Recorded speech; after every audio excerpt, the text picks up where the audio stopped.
JFD, just fair and direct. Okay, hello and welcome everyone. Welcome to JFD Traders Tea Time with me, Darius Anucauskas. Today is the 29th of June 2020, so yep, welcome everyone. Welcome to this Monday's afternoon session where we're going to have a quick look at the markets, a few of the charts, the usual stuff. But before we do that, as always, let's quickly have a read through our risk disclaimer. So, the content we produce does not constitute investment advice or investment recommendation, should not be considered as such, and does not in any way constitute an invitation to acquire any financial instrument or product. As always, a few seconds for you to read the rest and we can continue.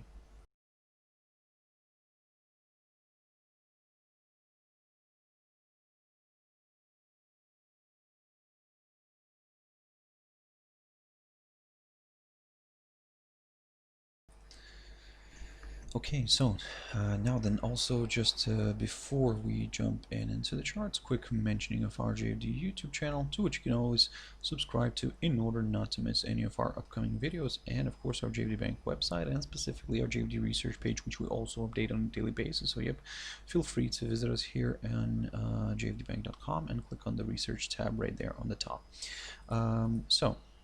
Well, the situation here continues to be the same, to be honest. So, to be honest, I'm not going to spend too much time on this, but as we can see also that no changes still in the leaderboard, if we can call it that way.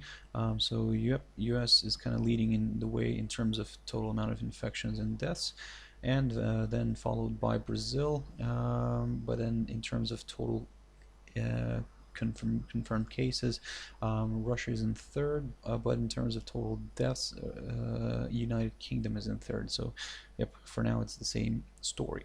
Now jumping into a few indices here. Now I looked at this one for a while ago, and let me just quickly refresh the chart here.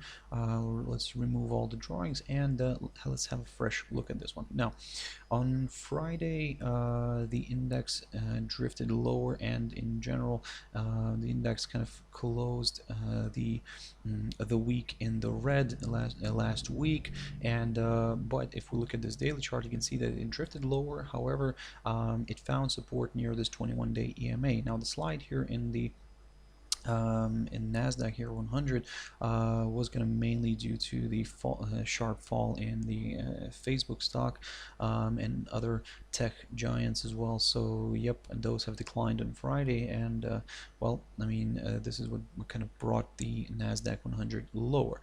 But for now, looking at this picture, there is still some hope for the bulls, because again, we want to see if we're going to get the same scenario as we had, for example, here in around mid-June, and then also around mid-May, where this 21-day EMA acted as a very nice area of support. Now, if we look at the cash index and where it's currently balancing at, the price is currently moving near the same level where it kind of closed on Friday. So basically no huge gaps in either direction here we won't see today. So yep, we'll keep on monitoring today's trading activity, but looking at this picture is going to be very interesting to see if the index manages to drop lower and close today below this 21-day EMA. If so, then maybe not all could be good in the bull block, and we could see further declines.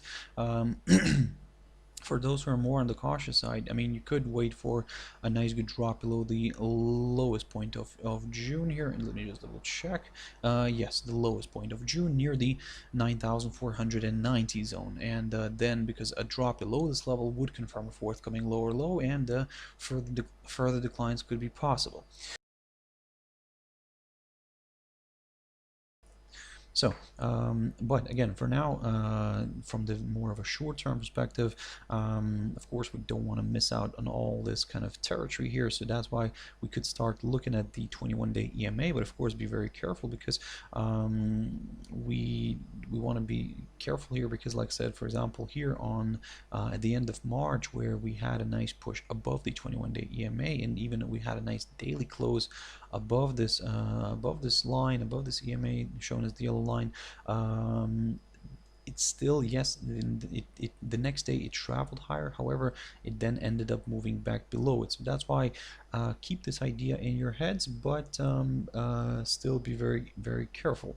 Now, in a way, from the kind of, in terms of from the support and resistance levels, from that perspective, what you could do here is keep your eyes on the this low, the low of the 16th of June, near the 9,800 zone. So a nice good drop below that could, yep, also kind of maybe open the door for further decline. So that's why if you're looking for something here higher, keep your eyes on that 9,800 level.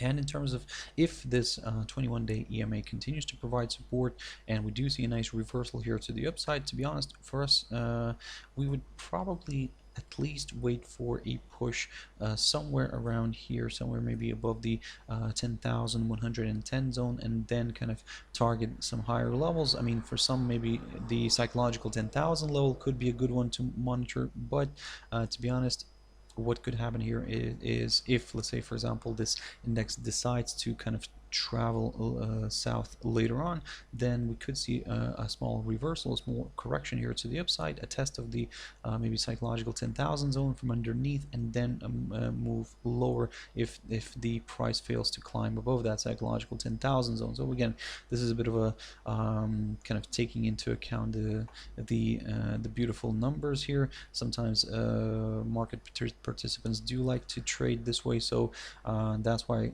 this is another idea for you to kind of keep in mind. So in case, for example, I'll repeat myself, in case we see a hold up here near this 21-day EMA, we see the index starting to push higher. But if it struggles to overcome the psychological 10,000 zone, then yep, another round of selling could be possible. But as I've mentioned before, a little bit more comfortable level for us after a break of which we could aim for higher levels again would be maybe somewhere from around the 10,110 zone. But again, keep your eyes on that one. Dow Jones Industrial Average. Now here on Friday, the index closed below one of these levels that I talked about, the 25,008 level. But the most important, it didn't really quite close below that psychological 25,000 mark. And as you can see, it stayed just fractionally above it. Looking at the cash index right now and where it's currently balancing at, it's currently sitting at around 25,200 zone. So basically, this has reversed back to the upside a little bit here, and in a way, what could happen here, and this is just one of the ideas for you to kind of keep in mind, is if, let's say, this index does reverse higher and starts pushing to the upside, keep your eyes on this little let me just keep an eye on this little short-term downside resistance line taken from the high of the or should I say from the highest point of June, which was reached on the 8th of June. So keep your eyes on this line, because if this index struggles, let's say, for example, to overcome this downside line, and this is in the scenario if we do see a larger, let's say, a move to the upside here. If it struggles to overcome this downside line, then maybe we could see another round of selling, and in a way, such activity could be confirming a possible descending triangle pattern. Now, of course, according to all the TA rules, as you understand, these tend to break to the downside. However, again, until that happens, until the lower side of this possible formation happens, we cannot really talk about anything like that. I mean, we can just assume, we can just keep an eye on it. But if we do get a nice good drop below this 25,000 territory, then yes, further declines could be possible. Where we could maybe target areas like the 24,294 zone or even lower. But again, for now, like I said, the cash index is currently balancing near the 25,200 zone, maybe just fractionally above it. So it's basically still hanging above this psychological 25,000 zone. But as I said, if it does travel a little bit higher, keep your eyes on this downside line. If this downside line gets broken and the price starts pushing above the 26,294 zone, then maybe yes, we could aim for higher levels. But the reason is that the reason why we're keeping an eye on this little level here, because as you can see, previously, first of all, that's the high of the 11th of June, and previously that kind of recently acted as a very good area of resistance. So that's why just then this could be that extra confirmation in order to kind of get a little bit more comfortable with the upside. Now then, jumping into WTI Oil. Now I haven't looked at this one for quite a while, and here you can see that the commodity kind of is struggling with this 40.42 level, which is marked by the high of the 8th of June. Now, of course, this is not the highest point of June, but the highest point of June is right here, and that was reached on the 23rd of June. So basically, well, last week. And that's roughly around the 41.61 zone, and kind of it almost kind of coincides with the 200-day EMA here. For now, everything's kind of, to be honest, stalling here, and as you can see, the commodity last week drifted lower but found support near this 21-day EMA. Once again, this kind of EMA is providing a bit of support, as it did, for example, here around mid-June. But of course, we'll stay careful. We cannot really say that this is because it's getting a hold up here, that's why it's going to push higher. To be honest, we would prefer to wait for a violation of the June high here, and of course a break above this 200-day EMA also, and then aim for higher levels, because such a move would confirm a forthcoming higher high, and maybe more buyers could be joining in here.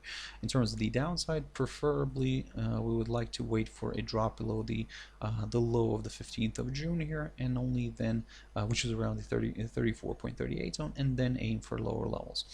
Bitcoin. Quick update here. So I mean, last week I talked about Bitcoin, and basically I was telling you guys to keep a close eye on the 9,300 level, which got violated, and you can see that the crypto drifted lower. However, it found support near this 100-day EMA, shown as the green line, and from here it rebounded and pushed higher. However, it still remains below this 9,300 level. So in a way, if it continues to trade below this 9,300 zone, still there is a good likelihood that we could see a bit of declines here, and the next target for us could be somewhere around here, marked by the low the 25th of May, near the 8,620 zone. Around here we also have the 200-day EMA, which could also provide a bit of support. If we do reach this area, we'll reevaluate everything again. We'll have a look at this one and see if it actually wants to travel further south. I mean, there are a bunch of levels here to watch underneath, but however, like I said, this is going to be our first target, the 8,620 zone, and then we'll take it from there. If by any chance this crypto travels above the 9,300 zone, then maybe there could be a bit of a more positivity. There could be more positivity among the bulls, among the buyers. However, as I mentioned before, we're still keeping an eye on this downside resistance line, although it's a bit of a maybe, well, not really tentative, but it's still a tricky one. However, we're still keeping an eye on it, because that one's taken from the highest point of December 2017, and as you can see, recently this line acted as a very good area of resistance. So that's why it kind of kept the price from moving higher. So like I said, we'll also keep an eye on it. We would need to see a break of this downside line before starting to consider some higher levels again. AUDCAD, very quickly here, the pair, this is basically quite an interesting one. So basically the pair is stuck here with this 0.9426 level. This is acting as a very nice area of resistance. We need to see a confirmation break above that barrier in order to aim for higher levels, because such a move would confirm a forthcoming higher high, and then levels like, for example, the 0.9457 or even the 0.9615 zone, which is the highest point of April 2019, could be a good one to watch. But again, for now, it's basically the pair is ranging a little bit, roughly between these two, 0.9271 zone and the 0.9426 level.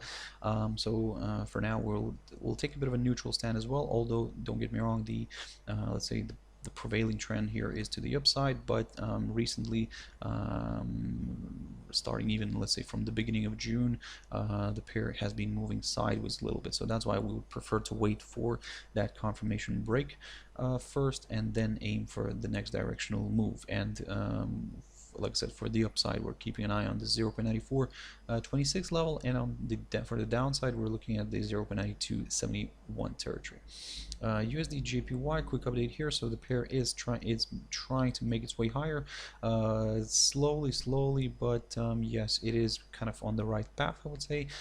It is pushing above some of its key resistance levels, but the more important one for us that we're keeping an eye on right now is the 107.64 level, marked by the high of the 16th of June. A nice good pop above that could, yep, open the door towards higher levels. So keep your eyes on this one. In terms of the downside, we will still prefer to wait for a move below the 105.94 level and then target some further declines. EURGBP here is exploding nicely to the upside. I talked about this pair last week, and I was telling you guys to keep a close eye on this 0.9020 territory, which, as you can see, continued to provide decent support, and we had a nice lift off here. So the pair exploded to the upside, reached our target near the 0.9150. I was talking about this one last week.